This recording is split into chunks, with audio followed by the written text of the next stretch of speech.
नमस्कार दर्शकवृन्द, हाम्रो नियमित प्रस्तुति आजको 6 प्रश्नमा स्वागत छ। म नवराज चालिसे। दर्शकवृन्द, यतिखेर मुलुकमा लम्पी स्किनको महामारी चलिरहँदा यतिखेर किसानहरू निकै ठुलो समस्यामा परेका छन्। पशुपालन कृषकहरू निकै अप्ठ्यारोमा परेको अवस्था छ। राज्यले यतिखेर लम्पी स्किनको विरुद्ध भ्याक्सिन उपलब्ध गराउन सकिरहेको छैन। अर्कोतिर यति नै बेला कृषि क्षेत्रका पशु स्वास्थ्य सेवाका प्राविधिक कर्मचारीहरू आन्दोलित भइरहेको अवस्था छ। प्राविधिक कर्मचारीहरूले यतिखेर तालाबन्दी गरेर यतिखेर काम नगरिकन आन्दोलन गरेको अवस्था पनि छ। यसले गर्दा लम्पी स्किनको भ्याक्सिन लगाउने काम प्रभावित भएको छ।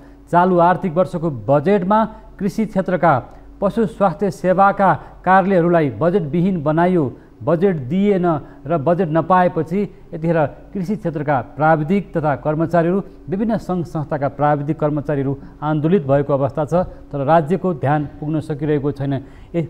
यसरी किसानको प्रत्यक्ष पशु स्वास्थ्य सेवामा प्रत्यक्ष जिम्मेवारी लिएका पशु स्वास्थ्य सेवाका विभिन्न कार्यालयहरूमा कामविहीन बन्दा पनि सरकार किन गम्भीर बन्न सकिरहेको छैन र यतिखेर भ्याक्सिनको आयात हुन सकिरहेको छैन।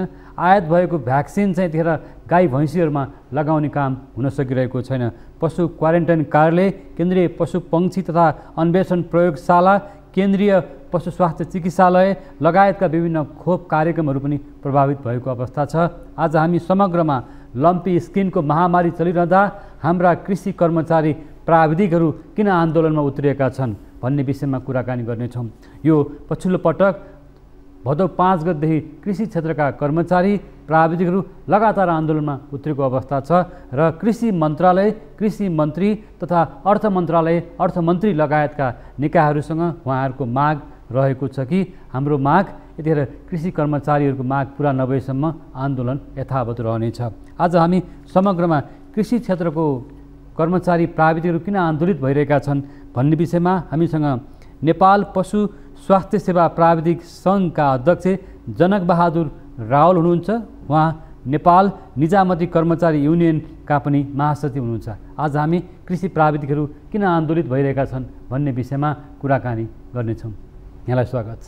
नमस्कार। यतिखेर लम्पी स्किनको महामारी चलिरहेको छ। एकदम किसानहरू मारमा परेको अवस्था छ, होइन, गाई भैँसी मरेको अवस्था छ। तपाईँहरू प्राविधिक एउटा कृषि क्षेत्रमा गएर काम गर्ने प्राविधिक कर्मचारीहरू नै सडकमा आन्दोलन हुनुहुन्छ। कालपट्टि बाँधेर अझ कामविहीन भएको छ कार्यालयहरू। के कारण? वास्तवमा यो हाम्रो रहर होइन, बाध्यता हो। पहिलो कुरा त म यहाँलाई के आग्रह गर्न चाहन्छु भने जेठ 15, 2080 सरकारले जब बजेट ल्यायो, नेपाली पशुपालक किसान, पशुपालन व्यवसायी र नेपालको पशुपालन क्षेत्रका लागि कालो दिन साबित भएको छ। म आग्रह गर्न चाहन्छु, जब बजेट वक्तव्य आयो, बजेट वक्तव्यको अनुसूचीलाई हामीले निहालेर हेऱ्यौँ भने अध्ययन बिना पशुसिया क्षेत्रका तमाम कार्यालयहरूलाई गाभ्ने, तपाईँको हस्तान्तरण गर्ने र खारिज गर्ने भनेर उहाँहरूले अनुसूचीमा लिएर आउनुभयो, जसका कारणले नेपालको पशुपालन क्षेत्र अहिले तहस-नहस भएको छ। यहाँले नै भन्नुभयो अघि, लम्पी स्किन डिजिजका कारणले देश आक्रान्त छ। पशुपालक किसानहरू ठुलो मारमा छन्, मुलुकलाई अरबौँको क्षति भएको छ। तर सरकार त्यो रोग नियन्त्रण गर्ने सम्बन्धित निकायहरूलाई चाहिँ शून्य बजेट बनाएर कानमा तेल हालेर बसेको अवस्था छ। म हजुरलाई आग्रह गर्न चाहन्छु, लम्पी स्किनले देश आक्रान्त छ। भ्याक्सिन आयात हुन सकेको छैन। लम्पी स्किन डिजिजको भ्याक्सिन आयात गर्नका निम्ति जसले आयातको सिफारिस दिन्छ त्यो कार्यालय आज सेवा प्रवाह गर्न नसक्ने अवस्थामा छ। भ्याक्सिन आइसके पछाडि त्यसको क्वारेन्टाइन प्रमाणित गर्ने क्वारेन्टाइन कार्यालयहरू शून्य बजेटका कारणले सेवा दिन नसक्ने अवस्थामा छन्। भ्याक्सिन आयात भइसके पछाडि त्यो भ्याक्सिनको प्रभावकारिता के छ भनेर परीक्षण गर्ने गुणस्तर प्रयोगशालाहरू चाहिँ सेवा दिन नसक्ने अवस्थामा छन् भने अर्कोतर्फ बजेट वक्तव्यले पारेको अप्ठ्यारोका कारणले देशभरिका विशेषज्ञहरू र प्राविधिकहरू आन्दोलनमा छन्। यो अवस्थामा लम्पी स्किन डिजिज कसरी नियन्त्रण हुन्छ? सरकारलाई हाम्रो प्रश्न हो। जस्तो आज बजेट वक्तव्य पारित भएर पनि हामी झन्डै अहिले भनौँ न यो भदौ लागिसकेको छ, होइन, भनेको 2-2.5 महिना एकदम बितिसकेको छ। तपाईँहरू अहिले आन्दोलन हुनुहुन्छ? होइन, हामीले पटक पटक बजेट संसदमा पेश हुने बित्तिकै कृषि मन्त्री, कृषि मन्त्रालयका सचिवज्यूहरू, अर्थमन्त्रीज्यूहरू, प्रधानमन्त्रीज्यूहरूलाई भेटेर हामीले ध्यान आकर्षण गराएका छौँ। बजेट वक्तव्यको अनुसूचीलाई चाहिँ जुन किसिमले सरकारले लिएर आएको छ त्यसको अध्ययन चाहिँ हुनु पर्थ्यो। विषयको गम्भीरताको अध्ययन नभइकन हचुवाको भरमा जुन खालको त्यो विषय आयो त्यसले नेपालको पशुपालन क्षेत्रलाई तहसनहस गर्छ। त्यसैले यो विषय पुनर्विचार गरिनुपर्छ भन्ने कुरा चाहिँ हामीले बजेट चाहिँ संसदमा टेबल हुने बित्तिकै सम्बन्धित निकायको ध्यान आकर्षण गराएका छौँ। अहिले हामी आन्दोलनमा आउनुपर्ने बाध्यता हो। आन्दोलनको चरण अहिले सुरु गऱ्यौँ, तर हामीले सरकारका तत्त निकायलाई झकझक्याउने काम चाहिँ बेलैमा गरेका छौँ, तर सरकारले सुनेको नसुनी गर्यो। आन्दोलनको समय चाहिँ ठिक भएन कि किनभनेदेखि लम्पी स्किनको महामारी छ, यहाँहरू किसानको घर आँगनसम्म पुग्नुपर्ने होइन, गोठसम्म पुग्नुपर्ने होइन, यो कृषि फार्मसम्म पुग्नुपर्ने कृषि प्राविधिक जेटिएहरू आज आफै आन्दोलन बस्दैपछि त झन् बढी मर्का पर्यो। बाहिरको बुझाइ चाहिँ समय उपयुक्त भएन कि भन्ने कुरा चाहिँ आफ्नो ठाउँमा ठिक होला। तपाईँले स्वास्थ्य सेवा कृषि स्वास्थ्य सेवालाई प्रभावित पार्नुभयो। सरकारलाई के आग्रह गर्न चाहन्छु भने युद्धको मैदानमा सेनालाई हतियार बिना तपाईँको युद्धमा पठायो भने के हुन्छ? अहिले देश लम्पी स्किन डिजिजका कारणले आक्रान्त छ।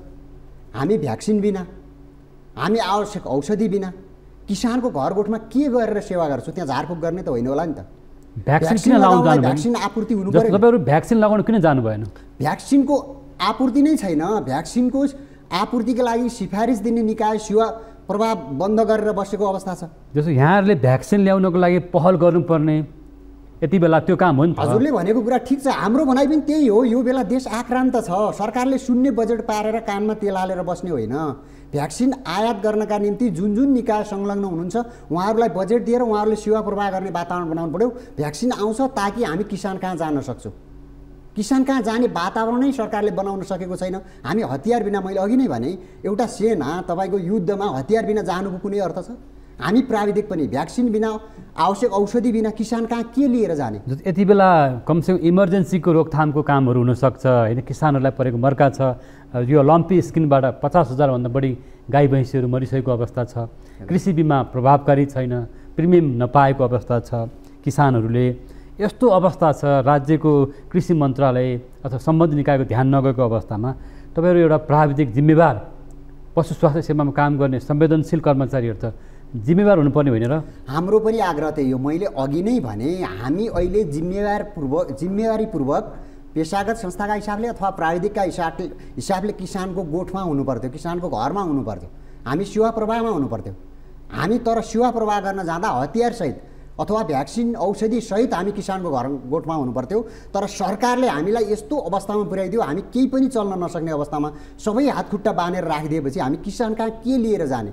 हाम्रो भनाइ पनि त्यही हो। यो बेला सरकारले कानमा तेल हालेर बस्ने अवस्था होइन, सरकार मुखदर्शक भएर बस्ने अवस्था होइन। सरकारले कम्तीमा यी निकायहरूलाई बजेट दिएर कम्तीमा किसान कहाँ तत्काल उपचार गर्ने, तत्काल भ्याक्सिन खोप लगाउने खालको वातावरण चाहिँ सरकारले निर्माण गर्नुपर्छ भन्ने नै हाम्रो माग हो। हामी किसानकै लागि यो कुरा उठाएर आइरहेको अवस्था हो। जस्तो कतिवटा संस्थाहरू तपाईँहरू आन्दोलित हुनुहुन्छ? हामी चाहिँ अहिलेको आन्दोलनमा चाहिँ 12वटा संस्था यसमा संलग्न छौँ। कुन संस्थाहरू? यसमा तपाईँको पेसागत हिसाबले पेसागत संस्था पनि हुनुहुन्छ, अरू तपाईँको व्यावसायिक संस्था पनि यसमा आबद्ध हुनुहुन्छ। जस्तै तपाईँको औषधि पैठारीकर्ता सङ्घ छ, औषधि व्यवसायी सङ्घ लगायतका जो यो क्षेत्रसँग सरोकार राख्नुहुन्छ उहाँहरू व्यावसायिक सङ्गठनहरू पनि अहिले आन्दोलनमा हुनुहुन्छ। जस्तो व्यावसायिक सङ्गठनहरूले, व्यावसायिक संस्थाहरूले भ्याक्सिन आयात गर्न त सक्छन् नि त? जस्तो हामी कहाँ जस्तो कोभिडको महामारी पनि लुकीचोपी होइन, चोरी पैठारी भ्याक्सिन आयात नै त्यही हो। उहाँहरू पनि भ्याक्सिन आयात गर्न आतुर हुनुहुन्छ, तर भ्याक्सिनका आयातका लागि सिफारिस दिने संस्था नै बन्द भएको अवस्था छ नि त। जस्तो कुन संस्था बन्द भयो अहिले? जस्तो तपाईँको सिफारिस समिति हुन्छ, भेटनरी गुणस्तर तथा औषधि नियमन कार्यालय भन्ने छ, त्यो कार्यालय बन्द भएको अवस्था छ। उहाँहरूले सेवा दिन नसकेको अवस्था छ। त्यहाँ औषधि व्यवसायहरूले निवेदन दिनुपर्छ, कहाँबाट भ्याक्सिन ल्याउने के छ, सबै कुराको डकुमेन्ट राखेर उहाँहरूले निवेदन दिनुपर्छ। त्यो निवेदन चाहिँ पशु सेवा विभागको डिजी साहबको अध्यक्षतामा भएको सिफारिस समितिले सिफारिस गरेपछि मात्रै भ्याक्सिन आयातका लागि अनुमति पाइन्छ र भ्याक्सिन आयातको प्रक्रिया सुरु हुन्छ। त्यो कार्यालय नै बन्द भएको अवस्था छ अहिले। त्यो कार्यालय त यहाँहरूले बन्द गर्नुभयो नि त? हामीले बन्द गरेको होइन। हामीले त हाम्रो सेवा प्रवाहको किसिमले अहिले पनि हामीले अति आवश्यक सेवा बन्द गरेको छैन। हामीले नर्मल कुराहरू बन्द गरेको अवस्था छ 10 गतेसम्मलाई। 11 गतेबाट चाहिँ हामी सबै कुरा बन्द गर्छौँ। तर के भने 11 गतेबाट कुन संस्थाहरू बन्द हुन्छन्? 11 गतेबाट त हामी देशभरिको सबै भेटनरी सेवा बन्द गर्छौँ। सरकारले यदि 10 गतेसम्म यो कुराको सुनवाई गरेन, माग सम्बोधन गरेन, हामीले 5वटा माग राखेर सरकारसँग हामी अहिले आन्दोलित भएका छौँ, आन्दोलनको चरणमा छौँ। हाम्रो पहिलो कुरा भनेको तपाईँको शून्य बजेट भएका 20वटा कार्यालयलाई चाहिँ तत्काल बजेट व्यवस्था गरेर काम सुचारू गर्ने व्यवस्था सरकारले गर्नुपर्छ भन्ने विषय हो पहिलो कुरा। जस्तो ती कार्यालयहरूको नाम भन्नुहोस् त, कुन कार्यालयहरू बजेटविहीन भयो, के कारणले गरियो भन्ने तपाईँहरूको जुन आपत्ति छ नि त? हजुर होइन, हजुरले अघि नै भन्नुभयो त्यो सेवा प्रवाह बन्द भएको कार्यालय भनेको पहिलो चाहिँ भेटनरी गुणस्तर तथा नियमन कार्यालय, जसले तपाईँको भ्याक्सिनको आयातका लागि सिफारिसका लागि निवेदन सङ्कलन गर्छ, सिफारिस समितिमा पेश गरेर सिफारिस समितिले अनुमोदन दिएपछि भ्याक्सिन आयात हुन्छ। आयात भइसके पछाडि सर्वप्रथम क्वारेन्टाइन जाँच हुन्छ। क्वारेन्टाइन जाँच हुने ठाउँ पनि क्वारेन्टाइन कार्यालय पनि बन्द छ। त्यसपछि गएर त्यो क्वारेन्टाइनबाट पास भएर आएपछि त्यो भ्याक्सिनको प्रभावकारिता के छ भनेर परीक्षण गर्छ फेरि भेटनरी गुणस्तर प्रयोगशालाले, त्यसपछि मात्र किसान कहाँ लगाउन पाइन्छ। अब भेटनरी गुणस्तर कार्यालय पनि बन्द छ।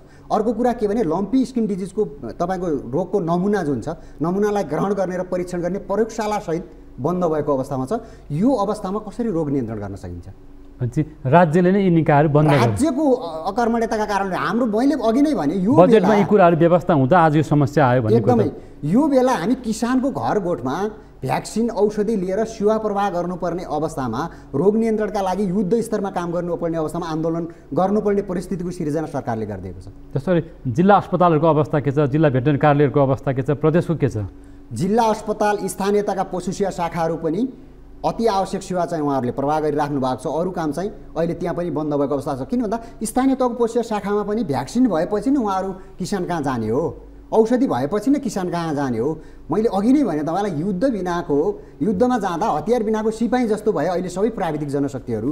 अनि किसान कहाँ जानुको के अर्थ छ भनौँ न? रीति हात गएर त लम्पी स्किन त नियन्त्रण हुँदैन नि। जस्तो यहाँ नेपाल पशु स्वास्थ्य सेवा प्राविधिक सङ्घको पनि अध्यक्ष हुनुहुन्छ, केन्द्रीय अध्यक्ष हुनुहुन्छ होइन, आफै पनि एउटा भेटनरी प्राविधिक पनि हुनुहुन्छ भने मुलुकको पशु स्वास्थ्य सेवाको समस्या के रहेछ? आज हामी ठुलो सङ्ख्यामा ठुलो मात्रामा भारत लगायतका मुलुकबाट कृषिजन्य वस्तु आयात गरिरहेका छौँ होइन, जसले व्यापार घाटा बढेको छ, अर्थतन्त्र सङ्कटमा छ भन्ने गर्दा तपाईँ एकजना कर्मचारी नेता मात्रै नभएर एउटा प्राविधिक पनि हिसाबले के भन्नुहुन्छ? मेरो पहिलो कुरा राज्यसँग के हो भने हामीले हेऱ्यौँ भने कृषि प्रधान देश नेपाल, अब जिडिपीमा लाइभ स्टकको पशु सेवाको मात्रै योगदान 11.5% हाराहारीमा छ। मुलुकको कुल गृहस्थ उत्पादनमा 11.5% योगदान गर्ने नेपालको पशुपालन क्षेत्र बजेट विनियोजनका हिसाबले हेर्ने भने 1% पनि बजेट तपाईँको पशुपालन क्षेत्रमा बजेट राज्यले विनियोजन गरेको छैन। मेरो भनाइ यो हो कि राज्यले जुन खालको प्राथमिकता दिनुपर्थ्यो पशुपालन क्षेत्रलाई अथवा नेपालको कृषि क्षेत्रलाई राज्यले प्राथमिकता दिन सकेको अवस्था छैन। तथापि हामीले अहिले पशुपालन क्षेत्रलाई तपाईँहरूले हेर्नुभयो भने दुध फुल मासुमा हामी आत्मनिर्भर भएको अवस्था छ। यो त मुलुकका लागि गौरवको कुरा हो नि, मुलुकका लागि खुसीको कुरा हो। दुध, अन्डा, मासु, कुखुराको मासु यो अवस्थामा पनि मुलुकले यो क्षेत्रलाई जुन प्राथमिकता दिनुपर्थ्यो प्राथमिकता दिन सकेको छैन। किन भन्दा हामीले बजेटलाई हेऱ्यौँ भने 11.5% जिडिपीमा योगदान गर्ने नेपालको पशुपालन क्षेत्रलाई बजेट 1% पनि छैन, 1%भन्दा तल छ। राज्य त अहिले आयातलाई प्राथमिकता दियो, जसले गर्दा त्यही आयातको त्यो भन्सार राजस्वबाट राज्य चलिरहेको छ भन्ने सुनिन्छ होइन। व्यापारीहरूको दबदबा छ बजेटमा पनि भन्ने सुनियो। तपाईँ कृषि प्राविधिकहरूको यो गुनासो एकदमले अहिले जसरी मिडियामा स्थान पाइरहेको छ, के त यो समस्याको निकास के त? यस्तो राज्यले के भने पहिलो कुरा त राज्यले नेपालको कृषि क्षेत्र यदि कृषि प्रधान देश मुलुक हो भने कृषिलाई पहिलो प्राथमिकता बजेटका हिसाबले पनि पहिलो प्राथमिकता दिनुपर्छ। दोस्रो कुरा बिमाको कुरा अघि नै उठाउनु भयो। बिमा पनि पछिल्लो अवस्थामा के देखेको छ भने अहिलेको पछिल्लो 1-2 वर्षमा सरकारले त्यो बिमा बापतको प्रिमियमको पैसा जुन बिमा कम्पनीलाई भुक्तानी गर्नुपर्थ्यो त्यो भुक्तानी गर्नका लागि बजेट अपुग भएको छ, जसका कारणले बिमा कम्पनीहरू पनि बिमा गर्नबाट अलि पछि हटेको कन्डिसन छ। त्यसैले बिमामा पनि सरकारले पर्याप्त बजेट विनियोजन गर्नुपर्ने अवस्था छ। तेस्रो कुरा भनेको प्राविधिक जनशक्तिको कुरा। अहिले मुलुक सङ्घीय शासन प्रणाली अपनाएको छ, मुलुक सङ्घीयतामा गएको छ। खास गरी नागरिकहरूले सेवा प्राप्त गर्ने कुरा चाहिँ स्थानीय तह मार्फत छ। स्थानीय तहका तपाईँ हामीले हेऱ्यौँ भने स्थानीय तहका पशु सेवा शाखाहरू अधिकांश ठाउँमा चाहिँ रिक्त रहेको अवस्थामा छ, पर्याप्त जनशक्ति छैन। तपाईँ हामीले हेऱ्यौँ भने तर स्थानीय पालिकाले कृषिलाई प्राथमिकता दिएका छौँ, पशु स्वास्थ्यलाई प्राथमिकता दिएका छौँ भनिरहेको अवस्था छ, बजेट पनि उहाँले सिद्धाइरहेको अवस्था छ होइन। यस्तो अब त्यो मुखले भनेर भएन, व्यावहारिक हिसाबले कति छ भन्ने कुरा हो। तपाईँ हामीले हेऱ्यौँ भने स्थानीय तहको निर्माण तपाईँको 10-12वटा हिजोका गाउँ विकास समिति मिलेर एउटा स्थानीय तहको निर्माण भएको छ। पशुपालन क्षेत्र भनेको जहाँ चरण क्षेत्र छ, जहाँ दुर्गम छ त्यहाँ हुने हो। अब अहिले तपाईँको मानौ न मैले सुदूरपश्चिम पालिकाहरूले गाउँपालिकाहरूले खासै प्राथमिकता दिन सकेका छैन। तपाईँको प्राविधिक जनशक्ति नै छैन नि हजुरको। एउटा पशु सेवा शाखामा 1-2जना बसेर तपाईँको हिजोको 10वटा गाउँ विकास समितिको भौगोलिक अवस्था हेर्नुहोस् त नेपालको। त्यो भौगोलिक अवस्थामा दुईजना प्राविधिकले किसानको घरबाट तपाईँको मान्छेको जस्तो पशु बिरामी भएर एम्बुलेन्समा त्यही ल्याउन सक्ने अवस्था त छैन नि त। त्यसैले घरगोठमै गएर सेवा प्रवाह गर्नुपर्छ। हाम्रो भनाइ त्यो हामीले मागमा पनि के राखेका छौँ भने कम्तीमा स्थानीय तहको हरेक वडामा चाहिँ प्राविधिक जनशक्तिको व्यवस्था गर र पालिका स्तरको पशु सेवा शाखामा पशु चिकित्सक विशेषज्ञ सहितको पशु स्वास्थ्य कर्मीहरूको व्यवस्था गर भन्ने कुरा छ। र अर्को कुरा अब पालिका स्तरमै त्यो व्यवस्था हुनुपर्छ, तब मात्रै किसानले सेवा प्राप्त गर्न सक्छ। अर्को कुरा हामीले उठाएको कुरा के छ भने स्थानीय तहका सबै स्थानीय तहमा चाहिँ भेटनरी हस्पिटलको व्यवस्था चाहिँ अब हुनुपर्छ। तपाईँको भनौँ न काठमाडौँमै गोकर्णेश्वरमा बिरामी भएको पशु एकैचोटि तपाईँको त्रिपुरेश्वरको केन्द्रीय हस्पिटलमा ल्याउनलाई गाह्रो छैन भने एनिमल एम्बुलेन्सको व्यवस्था छैन। मान्छेलाई त तत्कालै उपत्यकाको भित्र पनि धेरै दूरदराजका ठाउँहरू छन्। उपत्यकाको अवस्था त्यो छ भने हुम्लाको एउटा स्थानीय तहलाई हेरेर हामीले कार्यक्रम बनाउनु पर्दैन। हामीले प्राविधिक जनशक्ति कसरी व्यवस्थापन गर्ने भन्ने हेर्नु पर्दैन। ताप्लेजुङको माथिल्लो क्षेत्र जहाँ तपाईँको प्रशस्त पशुपालन हुन्छ, जहाँ भेडा पालन हुन्छ, जहाँ चौरी पालन हुन्छ, त्यहाँको स्थानीय तहलाई कम्तीमा हरेक वडामा प्राविधिक जनशक्ति पुग्ने किसिमले हामीले प्राविधिक जनशक्तिको व्यवस्था गर्नुपर्छ भन्ने कुरा हो। अर्को कुरा हामीले मुख्य अहिले उठाएको माग के हो भन्नुहुन्छ भने अहिले किसानहरू विशेष गरी स्वाइन फिभरको कारणले बङ्गुरमा फैलिने स्वाइन फिभर, गाई भैँसीमा अस्ति अहिले फैलिरहेको लम्पी स्किन, कुखुरामा फैलिएको बर्ड फ्लूको कारणले किसानहरू व्यवसायहरू आक्रान्त हुनुहुन्छ। उहाँहरूलाई जो किसानहरू यसबाट पीडित हुनुहुन्छ उहाँहरूलाई सरकारले तत्काल राहत र क्षतिपूर्तिको व्यवस्था गर्नुपर्छ। हाम्रो माग त्यो पनि रहेको छ। किन भन्दा किसानको एउटा गाई भैँसी मानौँ न, एउटा गरिब किसानले एउटा भैँसी तपाईँको गाई भनौँ न ऋण निकालेर किन्यो, 1.5 लाख रुपियाँ ऋण निकालेर उसले गाई भैँसी किन्छ, अहिले लम्पी स्किन डिजिजका कारणले त्यो गाई भैँसी मर्यो भने उसको त जीवन समाप्त हुने स्थिति छ। त्यसैले गरिब किसानलाई सरकारले राहत दिनु पर्दैन, क्षतिपूर्ति दिनु पर्दैन। यो कुरा चाहिँ यहाँले धेरै महत्त्वपूर्ण कुरा उठाइरहनु भएको छ। वास्तवमा आज लम्पी स्किनको महामारीबाट आम किसानहरूलाई समस्या परिरहेको छ। अर्थतन्त्रमा ठुलो नोक्सानी, झन् 70 अर्बभन्दा बढीको नोक्सानी भइसकेको छ। भन्दै गर्दा कृषि प्राविधिकहरू आन्दोलित भएको अवस्था छ। बजेटमा कृषि कार्यालयहरू खारेज भएको अवस्थाप्रति यतिखेर कृषि प्राविधिकहरूले आपत्ति जनाएको अवस्था छ। आज हामी यही विषयमा कुराकानी गरिरहेका छौँ। हामीसँग नेपाल पशु स्वास्थ्य सेवा प्राविधिक सङ्घका अध्यक्ष जनक बहादुर रावल हुनुहुन्छ। पालो भएको छ ब्रेकको।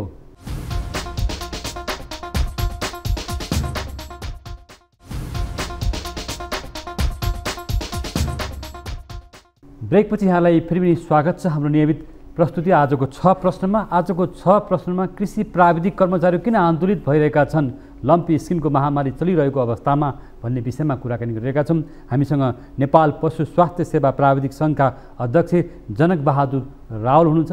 फेरि पनि यहाँलाई स्वागत छ। धन्यवाद। बजेटमा कुनै विचारै नगरिकन पशु स्वास्थ्य सेवा जस्तो संवेदनशील पशु प्रयोगशाला लगायतका विषयका कर्मचारी अथवा त्यहाँका निकायहरूलाई खारेज गरियो अथवा गादियो भन्ने विषयमा तपाईँहरूको यति ठुलो आपत्ति छ। यसको निकास के त किन अर्थ मन्त्रालयले, राष्ट्रिय योजना आयोगले, कृषि मन्त्रालयले, तपाईँहरूको सरकारवाला मन्त्रालयले के हेरिरहेको छ त? मेरो पहिलो आग्रह त कृषि मन्त्रालय जुन खालको भूमिका निर्वाह गर्नुपर्थ्यो आफ्नो भूमिकाबाट विमुख भएको छ।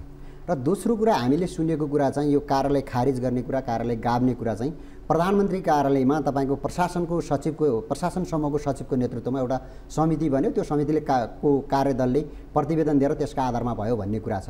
म सरकारलाई के आग्रह गर्न चाहन्छु भने मेडिकल क्षेत्रमा भनौँ न स्वास्थ्य क्षेत्रमा के समस्या छ, के गर्दा ठिक हुन्छ भन्ने कुरा त त्यही विषयका विज्ञहरूलाई राखेर छलफल गर्नुपर्छ नि। हाम्रो आग्रह के हो भने पशु सेवा क्षेत्रका कुन कार्यालयहरू आवश्यक छ, कुन कार्यालयहरू आवश्यक छैन भन्ने कुरा त यही क्षेत्रका विज्ञहरूलाई राखेर उहाँहरूलाई नै थाहा हुन्छ। जसरी कृषि प्राविधिक यत्रो ठुलो आन्दोलन चल्दै गर्दा मुख्य सचिवको कार्यालय, मुख्य सचिव होइन प्रधानमन्त्री कार्यालयका सचिवहरू, कृषि सचिव, कृषि मन्त्रालय, मन्त्री आफै बेदुराम भुषालले उहाँहरूले के पहल गर्नुपर्ने हो कि होइन? म हजुरलाई एउटा कुरा आज चाहिँ यो सञ्चार माध्यमबाट आग्रह गर्न चाहन्छु। कृषि मन्त्रालय विमुख हो, कृषि मन्त्रालयको ठुलो लापरवाही छ। हिजो तपाईँ हामीले हेऱ्यौँ लम्पी स्किन डिजिज देश मन्त्री बेदुराम भुषालसँग केही कुरा भएको छैन? मन्त्रीज्यूलाई, प्रधानमन्त्रीज्यूलाई, मुख्य सचिवज्यूलाई त हामीले पटक पटक आग्रह गरेका छौँ। उहाँहरू तर सुनेको नसुने गर्नुहुन्छ। म त कृषि मन्त्रीज्यूलाई अहिले त के आग्रह गर्न चाहन्छु भने तपाईँको मिडिया मार्फत उहाँलाई यदि 1 इन्च नैतिकता छ भने तत्काल राजीनामा दिनुपर्छ। कृषि मन्त्री र पशुपन्छी विकासको सचिवले 1 इन्च उहाँहरूलाई नैतिकता छ भने त्यो कुर्सीमा बस्ने अधिकार छैन, राजीनामा दिनुपर्छ। देश तपाईँको लम्पी स्किन डिजिजले आक्रान्त छ।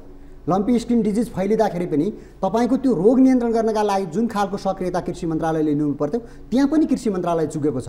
बजेटको कुरा त दोस्रो कुरा होला। किसानहरू आक्रान्त भइरहँदा उहाँहरू कानमा तेल हालेर सुत्न मिल्छ? त्यही बेला जति बेला देशभरि रोग एकदमै आक्रामक हिसाबले फैलियो त्यो बेला कृषि मन्त्रालयले प्रदेशका मन्त्रीज्यूहरूलाई राखेर समन्वय बैठक गर्ने, प्रदेशका मन्त्रीज्यूहरूले स्थानीय तहका प्रतिनिधिज्यूहरूलाई जनप्रतिनिधिज्यूहरूलाई राखेर कसरी जाने भनेर एउटा कार्ययोजना बनाएर अगाडि बढ्नु पर्दैन। अर्को कुरा म तपाईँलाई एउटा खुलासा गर्न चाहन्छु। लम्पी स्किन डिजिज नेपालमा 2076 सालमा पहिलोपटक मोरङको सुन्दर हरैचा नगरपालिकामा आउटब्रेक भएको छ। 76 भनेको 4 वर्ष भएन, आज 80 साल लाग्दा 4 वर्षसम्म यो रोग नियन्त्रणको कार्ययोजना ल्याउनु पर्दैन। भाइरसले फैलिने रोग हो, कति आक्रामक हुन्छ भन्ने कुरा चाहिँ अनुमान गरेर सरकारले 4 वर्षसम्म यो रोग नियन्त्रणको कार्ययोजना त ल्याउनु पर्थ्यो नि। कानमा तेल हालेर सुत्यो। जब 77वटै जिल्लामा तपाईँको रोग फैल्यो, किसानहरू मारमा परे। म एकचोटि अस्ति असारको महिना बाजुरा गएको थिएँ, मेरो गृह जिल्ला। किसानको गोरु बिरामी भएर खेत जोत्न नपाएको अवस्था छ, खेत बाँझो रहेको अवस्था छ। यो बेला तपाईँको पशुपालन क्षेत्रको उत्पादन मात्रै घटेको छैन, यसले कृषि क्षेत्रको समग्र अरू उत्पादनमा पनि असर गर्ने परिस्थितिको निर्माण भएको छ। यसको जिम्मेवारी कृषि मन्त्रालयले लिनु पर्दैन। आज हामी आन्दोलित छौँ। हेर्नुहोस्, आजका दिनसम्म हामीले 4 र 5 गते कालोपट्टि बाँधेर 3 गते पत्रकार सम्मेलन गरेका छौँ। 4 र 5 गते कालोपट्टि बाँधेर हामीले आन्दोलन गऱ्यौँ। 10 गतेसम्म हामीले अति आवश्यक बाहेकका अरू सेवाहरू हामीले बन्द गरेका छौँ।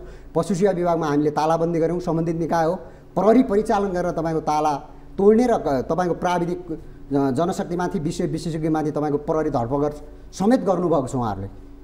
यसको मतलब के हो भने सरकार यो आन्दोलनलाई दबाउने मनस्थितिमा गएको छ। समस्याको समाधान गर्ने, निकास निकाल्ने, अहिले देश लम्पी स्किन डिजिजले आक्रान्त भएको छ। यो बेला प्राविधिक जनशक्तिहरूलाई परिचालन गर्ने, अरू आवश्यक कुरा, खोपको कुरा, औषधिको कुरा व्यवस्थापन गर्नेतिर सरकारको ध्यान गएको छैन। यो आन्दोलनलाई कसरी तुवाउने भनेर सरकार अगाडि बढिरहेको हामीले महसुस गरेका छौँ। हिजो मात्रै आन्दोलनलाई अलिकति गर्न सकिन्छ कि भनेर एउटा विज्ञप्ति झारेको छ मन्त्रालयले। कृषि क्षेत्रको वार्ताका लागि बोलाउने, यहाँले भन्नुभयो लम्पी किसिमको महामारी चलिरहँदाखेरि यो सरकारी निकाय गैर जिम्मेवार देखियो कृषि मन्त्रालय, एकदमै होइन। कृषि मन्त्रालयका सचिव मन्त्रीको राजीनामा पनि यहाँले मागिसक्नु भएको छ, नैतिक रूपमा भन्नुभयो नि। यस्तो गम्भीर विषयमा प्रधानमन्त्रीको तहमा, अर्थमन्त्रीको तहमा कुराकानी हुँदो रहन्छ।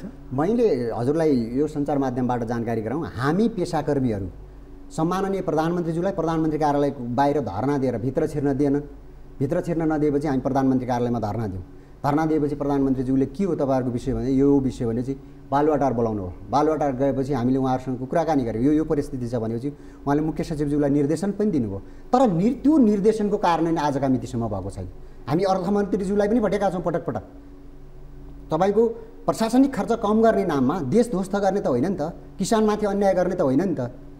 कम्तीमा यो प्रमुख कुरा त किसान हो नि। तपाईँको किसानले उत्पादन नगरिदियो भने हामी के खाएर बाँच्छौँ? ती प्रधानमन्त्रीज्यू, मन्त्रीज्यूहरू के खाएर बाँच्नुहुन्छ? उहाँहरूलाई पनि दुध फुल मासु त चाहिने होला नि त। देशको स्थिति त नाजुक भइसक्यो। अब यो तपाईँको लम्पी स्किन डिजिजका कारणले अरबौँको क्षति भएको छ। किन सरकार जिम्मेवार देखिएको छैन कि निर्माण व्यवसायहरू पनि आन्दोलित भएको अवस्था छ। निर्माण क्षेत्रको भुक्तानी गर्न सकेको र अहिले विकास खर्चै हुन सकिरहेको अवस्था छैन, होइन। अर्थतन्त्र चलायमान हुन सकेन। त्यसरी यहाँहरू कृषि क्षेत्रको यहाँ कृषि प्राविधिक विज्ञहरू पनि आन्दोलित हुनुहुन्छ, निजी क्षेत्रका सङ्घ संस्था पनि आन्दोलित भएको अवस्था छ। किन यो अवस्था आइरहेको छ? अब यो सरकार, मलाई लाग्छ यो सरकारले सम्बन्धित विषयको जुन अध्ययन गर्नुपर्थ्यो, जुन विषयको गम्भीरता बुझ्नु पर्थ्यो, त्यो नबुझिकन हसुवा भएर एकपछि अर्को निर्णयहरू भइरहेका छन्। त्यसले गर्दाखेरि हरेक ठाउँमा तपाईँको समस्या सिर्जना भइरहेको छ। म यहाँ मार्फत एउटा प्रश्न सोध्न चाहन्छु।